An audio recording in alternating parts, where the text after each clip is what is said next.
আজ যদি তোমার নামটা মৃত্যুর তালিকায় উঠে যায়, এই দুনিয়ার সব বাস্তবতা, সব হাসি, আনন্দ থেমে যাবে।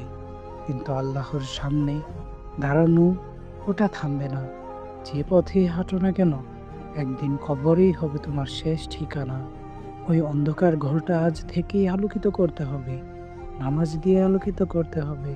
দোয়া আর তাকওয়ার মাধ্যমে তোমার ওই অন্ধকার ঘরটাকে আলোকিত করতে হবে। আল্লাহ দেখছেন, তোমার কান্না দেখছেন, তোমার পাপও দেখছেন। আর যদি ফিরে আসো, তিনি তোমাকে আগের চেয়েও বেশি ভালোবাসবেন। কিন্তু ফিরতে দেরি করলে মৃত্যু কখনো দেরি করবে না।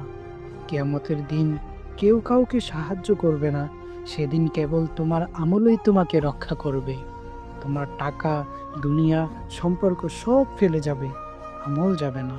হে মানুষ, এত নিশ্চিন্ত কিভাবে থাকো তুমি? যে রব তোমাকে সৃষ্টি করেছেন, তিনিই তো তোমার হিসাব নেবেন। কি জবাব দিবে সেই দিন? কি জবাব দিবে তোমার সেই রবের নিকট? আজ যদি তার ভয় মনে না থাকে, কাল সেই ভয় আরো কঠিন হয়ে ফিরে আসবে। প্রিয় ভাই ও বোনেরা, এখনো সময় আছে। ফিরে আসো তোমার রবের দিকে।